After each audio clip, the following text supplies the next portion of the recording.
E aí, galerinha, tudo bem? Tudo bem, nono ano? Como vão vocês? Professora Ariana Faustino, dessa vez aí para fazermos a nossa revisão, né? Vamos ver aí quais são os conteúdos que irão cair no nosso simuladão, tá bom? Vamos nessa? Um desses conteúdos, ele está relacionado aí ao fim da União Soviética, né? O fim da União das Repúblicas Socialistas Soviéticas, que vai ocorrer oficialmente em 1991, pondo fim definitivamente aí a Guerra Fria, que era a disputa ideológica, né, ocorrida durante o final da Segunda Guerra Mundial, tá certo? Entre os Estados Unidos, né, lançando aí o capitalismo, espalhando ele pelo mundo, e o socialismo instituído aí pela Rússia, que vai ser a maior nação, né, que vai conter aí os países da União das Repúblicas Socialistas Soviéticas, tá certo? Professor, o que vai acontecer definitivamente com essa dissolução, né? O carro do ovo e não deixa de passar, né? Ele sempre aí meio que participando das nossas aulas gravadas. É o carro do ovo, é o homem do quento, é a macaxeira, o peixe, enfim, né? As entregas a delivery, né? As pessoas têm que se virar de fato, tá bom? Mas que de fato esse tá alto que só o raio. Mas ele já tá passando e vamos voltar aí ao nosso conteúdo, tá certo? Professor, o que ocorre de fato com o fim da União Soviética? Imaginem que todos esses países que estão coloridinhos estavam somente na cor verde, tá? Então, todos esses países que estavam aí, que estão bem coloridos, eram países que antes faziam parte da União das Repúblicas Socialistas Soviéticas. E quando há o fim, né, dessa ideologia, né, desse sistema ideológico que seria aí a União Soviética, que seria o socialismo, né, instituído por esse grande bloco, tá? Os países, eles começam a se tornar autônomos, eles começam a se tornar independentes e eles começam a se tornar capitalistas, tá bom? Então essa vai ser aí a grande diferença. Beleza? Vários países irão se formar com o fim da União Soviética, isso porque ela já não vinha muito bem. O socialismo, apesar de ser muito bonito, ele era muito utópico, já não estava funcionando, não estava dando suporte a essas nações, né? E quando a União Soviética de fato chega ao fim por bloqueio, né, dos Estados Unidos e dos países aí aliados, o que acontece? Essas nações voltam aí a se tornar, né, evidentes, elas começam a se tornar autônomas, tá? Entre elas vamos ter aí, ó, a Armênia, o Azerbaijão, Bielorrússia, Estônia, Cazaquistão, Geórgia, entre outros, tá bom? Então essas nações, elas irão surgir, algumas reaparecer e outras, né, de fato serem criadas a partir aí do momento da dissolução da União das Repúblicas Soviéticas. E agora, professora, essas nações surgiram, elas antes pertenciam ao bloco econômico que era chamado de União das Repúblicas Socialistas Soviéticas, que adotaram aí o socialismo como política ideológica e econômica, beleza, e agora? Bom, agora que elas são capitalistas e agora que elas são autônomas, tá certo? Para fortalecer suas economias, porque é como se fosse um bebê engateando essas nações novamente, eles precisaram se reunir em um novo bloco econômico. E que bloco econômico seria esse? A CEI, a Comunidade dos Estados Independentes, que vai ser formada pelas repúblicas da União Soviética, da antiga União Soviética, tá certo? Tende aí, é claro, né, que eu sei, tende aí cada vez mais a dar ênfase à independência de Estados-membros. Aqueles estados que antes só pertenciam à União Soviética, que tudo era uma coisa só, né? Agora eles têm aí, com o passar do tempo, as características de cada vez mais se tornarem numerosos, se tornarem o que? Autônomos, tá bom? Dando aí aspecto a uma verdadeira comunidade, tá? Que antes era vivida pelo socialismo, mas hoje, né, cada país vai ter a sua autonomia, a sua economia, a sua política, é claro que todas elas voltadas ao atual sistema adotado pela maioria dos países, com exceção atualmente da América do Norte, que seria aí da Coreia do Norte, que seria aí o capitalismo, né? Já que a Coreia do Norte, todos vocês sabem que ainda adota o sistema socialista, né? O sistema político socialista, tá bom? Os países da CEI, né, da Comunidade dos Estados Independentes, apesar aí de manterem laços econômicos bem estreitos, tá? Com uma herança aí da antiga União Soviética, formalmente constituído aí por forças armadas unificadas, é claro. Essas nações não têm um exército muito poderoso, não têm uma economia muito poderosa, então essas nações elas têm que começar a ter relações econômicas fortes com quem pudesse proporcionar isso a elas. E quem poderia proporcionar-lhes nesse cenário aí atual econômico? Europa e Estados Unidos, tá certo? E aí um ou outro país ali da África, né, da Ásia, principalmente a região do Japão, tá bom? Uma outra característica bem interessante, vejam, essas são características sobre a CEI, características essas que estarão ali no simuladão dos senhores, então é bom que vocês revejam e compreendam essas características, tá? Das ex-repúblicas soviéticas, tá bom? Que não aderiram à CEI, né? Também são chamados de países bálticos, foram a Letônia, a Estônia e a Lituânia, tá bom? Então, se ligar nessa última parte aí, porque isso aí é uma questãozinha que com certeza está presente no nosso simuladão, beleza? Na verdade, a Letônia, a Estônia e a Lituânia vão ingressar na União Europeia. Então vejam, isso porque vão ter suas economias assim mais voltadas para lá, vão ter os seus negócios assim muito bem aceitos pelos países aí europeus, tá bom? Essas foram as características sobre a CEI, tá? Que irão aí estar presentes no nosso simuladão.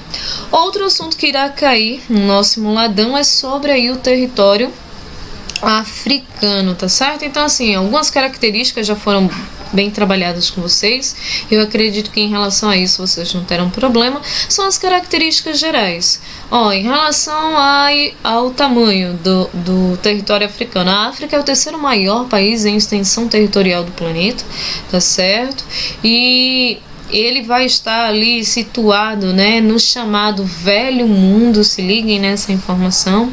O Velho Mundo que antes pertencia somente à Europa, à Ásia e à África, o Novo Mundo, o continente americano e o novíssimo mundo aí, a Oceania, beleza? Então ele vai estar presente aí nesse Velho Mundo e ele vai ser considerado o terceiro maior continente em extensão territorial, perdendo para a Ásia, para o continente americano, e o terceiro lugar é ocupado por ele, tá certo? Então essa daí é a disposição em termos de extensão territorial e de localização num sistema, né, de repartição dos continentes num sistema passado, que seria velho, novo e novíssimo mundo, beleza?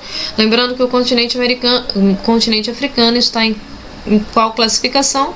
O Velho Mundo, ok?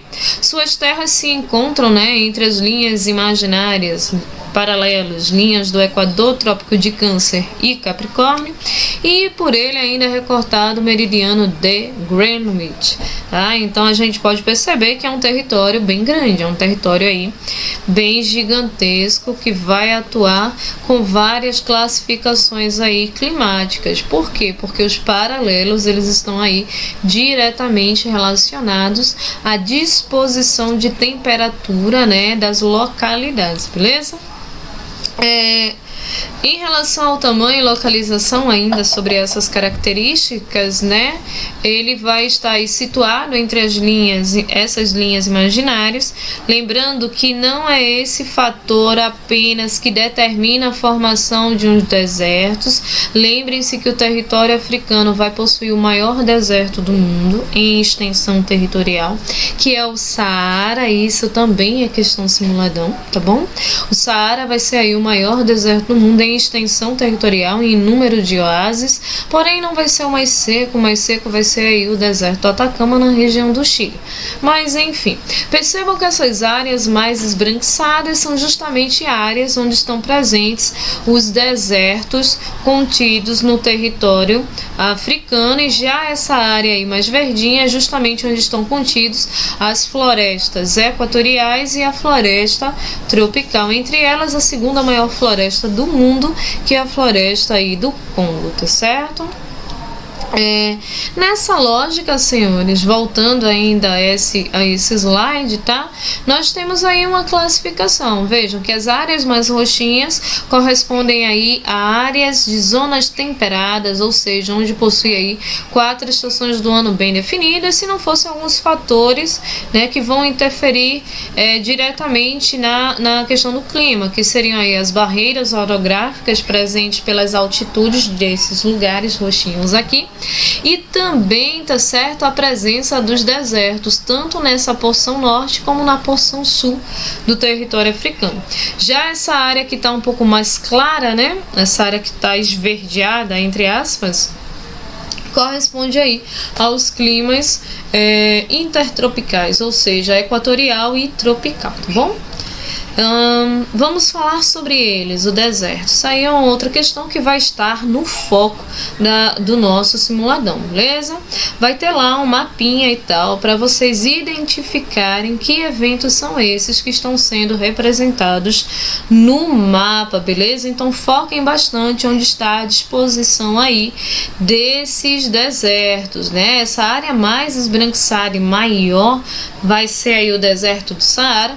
Lá embaixo, na porção sul, o deserto do Kalahari, e na porção assim bem mais estreitinha, o deserto aqui, ó, nessa porção meio que sudoeste e tal, nós vamos ter, né, a presença do deserto da Namíbia, tá certo? Então vejam aí, são áreas bem esbranquiçadas e são justamente áreas desérticas. Já essa área mais esverdeada são áreas de que? Floresta equatorial e florestas tropicais, beleza? Então é bom aí vocês se ligarem nessa informação. Não precisa estudar as classificações de cada um dos desertos, tampouco as suas características. O foco de vocês com esse slide aqui é a disposição dos desertos, tá certo? E também das florestas, porque vai ter um mapinha lá que vai pedir para vocês identificarem que evento é aquele que está sendo representado no mapa, tá bom?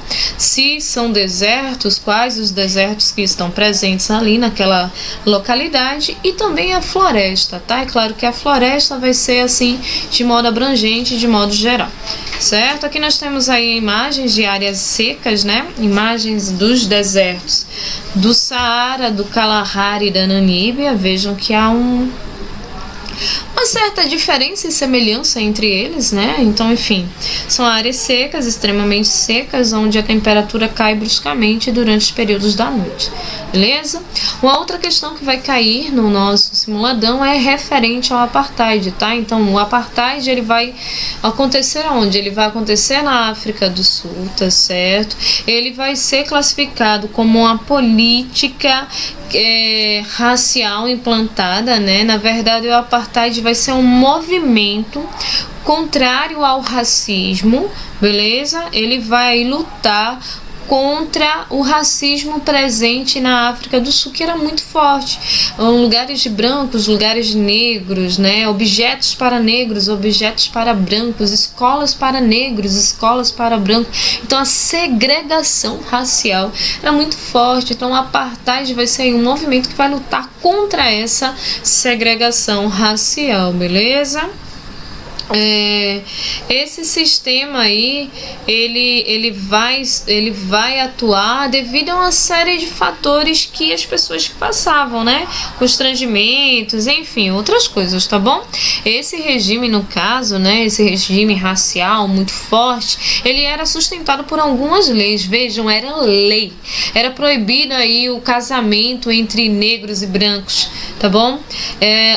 Havia aí a obrigatoriedade do registro da raça na certidão de nascimento. Isso existe inclusive até hoje no Brasil, mas isso não significa que nós somos assim racistas ao extremo, né? Ou pouco ou menos racista. Isso não identificava, mas lá era como se fosse algo assim determinante. Era meio que feio mostrar a certidão de nascimento e lá tá escrito negro ou branco. Eles tinham uma verdadeira aversão, principalmente dos brancos de origem inglesas para os negros que haviam naquele território, tá bom?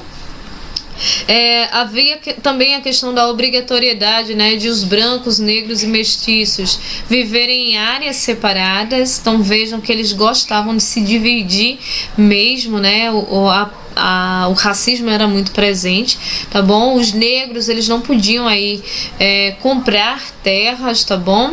Também não podiam aí estar com... Eles também não podiam ter um documento que dava direito de ir e vir, ou seja, se um negro fosse pego em uma área branca, o que ele está fazendo ali? Então ele poderia ser preso, enfim, fazer N coisas, tá certo? Proibição de greves de negros e divisão de serviços públicos, né?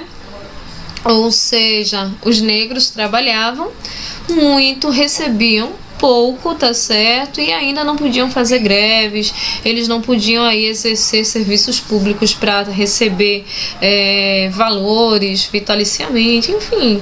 Então, uma série de questões aí que foram, né, abatidas com o apartheid, com a segregação racial, beleza? Na verdade, o movimento contrário. Aqui nós temos uma imagem, raramente isso vai acontecer. Por quê? Porque os negros não podiam estar em lugares aí que fossem comum aos dois. Quando isso acontecia, havia coisas literalmente para brancos e coisas literalmente para negros, tá certo? Algo bem separadinho, e assim, eles não podiam ocupar o espaço do outro, porque não eram iguais, beleza? Uma outra questão vai ser diretamente relacionada a ele, Nelson Mandela, que vai ser o principal movimento, que vai ser o principal representante desse movimento, né, contra a segregação racial, beleza? Claro que ele vai ser considerado pelo governo, pela polícia e tal, como sabotador, guerrilheiro, mas esse cara já ganhou Prêmio Nobel da Paz, enfim, morreu em 2014, né? Era alguém aí muito conceituado, eles atuavam na prática da não violência, então acabava lutando aí para os direitos de igualdade racial para todos, né? O direito de ir e vir, o direito de circular, o direito de ser igual, de ocupar cargos aí que antes eram ocupados apenas por pessoas brancas, tá? Então vai cair uma questão sobre Nelson Mandela. Também vai ter questões relacionadas aí às características gerais desse continente, né? Lá falamos sobre localização, falamos a questão dos desertos, mas aqui a gente vai falar de uma forma mais a nível de conhecimento geral mesmo, beleza? Então o continente africano vai ser o segundo continente mais populoso do mundo, né? O primeiro é o território asiático, tá certo? Vai ocupar aí cerca de 90 milhões de habitantes esse território, possui 55 países, mais uma vez falando, esse dado aí, ele deve ser alterado, tá? A maioria desses países convive com um subdesenvolvimento muito intenso, ou seja, são países que estão inclusive alguma parte da população abaixo da linha da pobreza, tá certo? Então vai haver uma pobreza, uma miserabilidade muito forte nesses territórios, ok? A colonização que vai deixar essas sequelas, né, até os dias atuais, e comentamos também sobre isso. A colonização ela vai durar aí, né, muito tempo. Ela vai durar em média aí 500 anos e ainda há sinais de colonização, sinais de exploração por outras nações, e tudo isso faz com que esses países eles ainda vivam na questão do subdesenvolvimento. Em relação ao subdesenvolvimento crônico, se lembrem, tá, das guerras, dos conflitos étnicos. Isso é uma informação importante que vai estar lá como característica também, tá? Então, assim, muitos países do território africano, eles vivem em conflitos étnicos, o que faz com que aí africano acabe matando africano, tá certo? E aí não conseguindo, né, meio que superar economicamente, em termos de qualidade de vida, as questões de miserabilidade e pobreza presente em parte dos países do território africano, beleza? Vamos falar então, né, e aí dando continuidade e mostrando porque é uma característica, uma herança aí, né, do colonialismo, são a presença das divisões geodésicas, elas que eu tanto falei com vocês na última aula, as divisões retinhas, os traços retos aí, promovido, né, pela Conferência de Berlim, onde as megas nações, as supernações da época dividiram o continente africano, tá certo? Em territórios independentes, porém em territórios sob sua dependência econômica, beleza? Ou seja, ingleses, portugueses, entre outros. Esses países acabaram exercendo uma forte influência, tanto é que as línguas oficiais dessas nações são europeias, tá certo? Então, assim, aí mostra a presença do colonialismo ainda mais forte, tá? E o motivo pelo qual, tá certo, muitos países apresentam uma pobreza e uma miserabilidade bem acentuada, tá? Essas fronteiras, além de provocar isso tudo, ainda provoca o que? A rivalidade étnica entre os vários grupos étnicos que vivem em um país que é uma unidade, mas o povo não é único. O povo aí, na verdade, os vários povos, as várias tribos acreditam em coisas diferentes entre si e eles não chegam à unidade, ou seja, não chegam aí a um consenso, tá certo? Quando essas fronteiras elas foram estabelecidas, né, devido à diversidade cultural, muitos grupos rivais ficaram juntos e outros se separaram, formando verdadeiras guerras civis, tá? Uma outra característica que isso é bem interessante, que vai estar lá no nosso simuladão, é em relação à produtividade do território africano, que é uma produtividade aí agrícola, né, mais voltada para a subsistência, apesar da gente saber que existem muitas pessoas passando fome e tal, mas isso por um outro fator também, tá certo? A guerra, a pobreza, o subdesenvolvimento, a corrupção, os conflitos de grupos armados, entre N coisas, tá?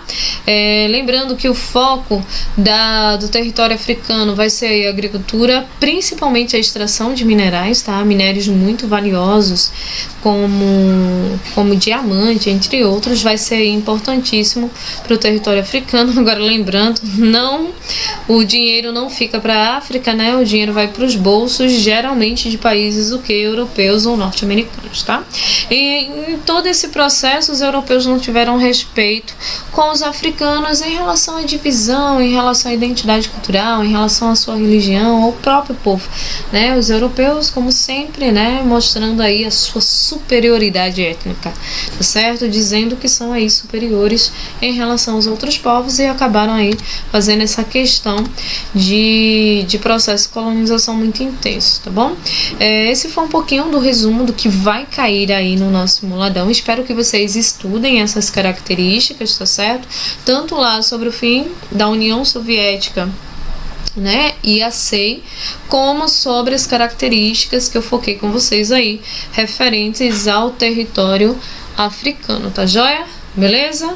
Então, para vocês aí um beijão, nossa revisão ela chega ao fim, tá certo? Fiquem com Deus e até a próxima, uma boa avaliação para os senhores. Fiquem com Deus, tchauzinho, fui!